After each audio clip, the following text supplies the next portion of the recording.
vai acabar em 2030? Essa frase soa como teoria conspiratória, uma manchete sensacionalista ou até um título de um filme de catástrofe. Mas e se eu te dissesse que ela vem de cientistas? De universidades, institutos de pesquisa e relatórios internacionais. Não estamos falando de profecia, estamos falando de dados. E os dados são perturbadores. Vamos começar pelo básico. Em 2024, a concentração de CO2 na atmosfera atingiu 422 partes por milhão, 52% acima dos níveis pré-industriais. Para ter uma referência, antes da Revolução Industrial, esse número era de 280 partes por milhão. Nunca, em toda a história da humanidade moderna, o ar que respiramos teve tanta concentração desse gás. E as consequências já chegaram. 2024 foi o ano mais quente registrado desde que os humanos começaram a medir a temperatura globalmente, lá em 1850. Não foi uma anomalia, foi uma tendência. Cada uma das últimas décadas foi mais quente do que a anterior. Mas o que torna 2030 um número tão simbólico? É o prazo que cientistas e órgãos como o IPCC, o Painel Intergovernamental sobre Mudanças Climáticas, apontam como janela crítica. Se não reduzirmos drasticamente as emissões até essa data, a chance de manter o aquecimento abaixo de 1,5 graus praticamente desaparece. E 1,5 não é um número aleatório, é o limiar a partir do qual chamamos os pontos de não retorno, que começam a ser ultrapassados em cascata. Em outubro de 2025, a Universidade de Exeter divulgou o segundo relatório global sobre pontos de não retorno, elaborado por 160 cientistas de 87 instituições em 23 países diferentes.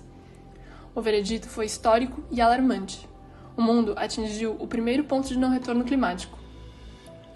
Os recifes de coral de águas quentes, dos quais quase 1 bilhão de pessoas e 1/4 de toda a vida marinha dependem, estão morrendo de forma irreversível. Não é uma previsão, está acontecendo agora. O professor Tim Lenton, diretor do Instituto de Sistemas Globais da Universidade de Exeter, explica que se trata de um limiar crítico no sistema climático. Uma vez ultrapassado, o processo se torna autossustentado e independente das ações humanas.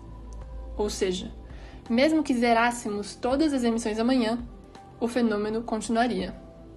E os corais são apenas o começo.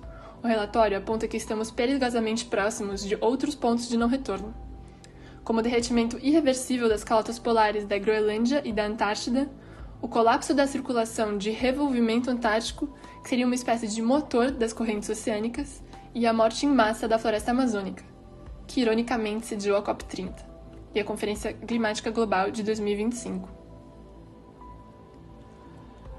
É impossível falar sobre crise climática sem falar sobre o Brasil. Segundo o Global Carbon Budget de 2024, publicado na revista Earth Science System Data, os 3 maiores emissores de CO2 por desmatamento e mudança de uso do solo entre 2014 e 2023 foram Brasil, Indonésia e República Democrática do Congo, juntos responsáveis por mais de metade de todas as emissões globais nessa categoria. O Brasil não é apenas um país afetado pela crise climática, é um de seus protagonistas. Temos a maior floresta tropical do mundo, e também uma das maiores taxas de destruição dela. Existe uma geração que nasceu dentro dessa crise e está crescendo dentro dela, a geração Z. Enquanto os pontos de não retorno são ultrapassados, a Gen Z está justamente chegando à vida adulta.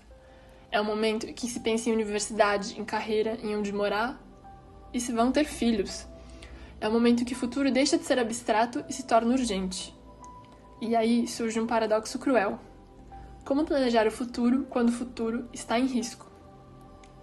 Esse conflito tem nome na psicologia, a chamada eco-ansiedade.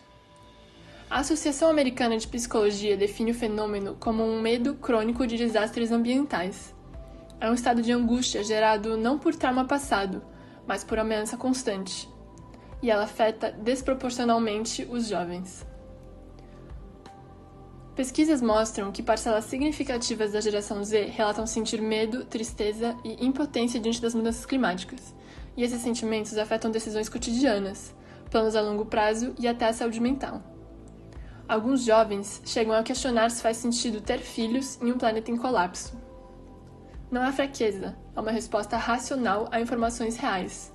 O problema é quando essa ansiedade paralisa em vez de mobilizar. Então, o mundo vai acabar em 2030? A resposta honesta é que não sabemos. Mas sabemos que 2030 é um prazo real, que os dados são alarmantes e que a janela de ação está se fechando. A geração Z não escolheu herdar essa crise, mas tem algo que as gerações anteriores não tinham da mesma forma: consciência, conectividade e voz. A pergunta que fica não é o mundo vai acabar, mas sim, o que cada um de nós vai fazer enquanto ainda há tempo para mudar o final dessa história.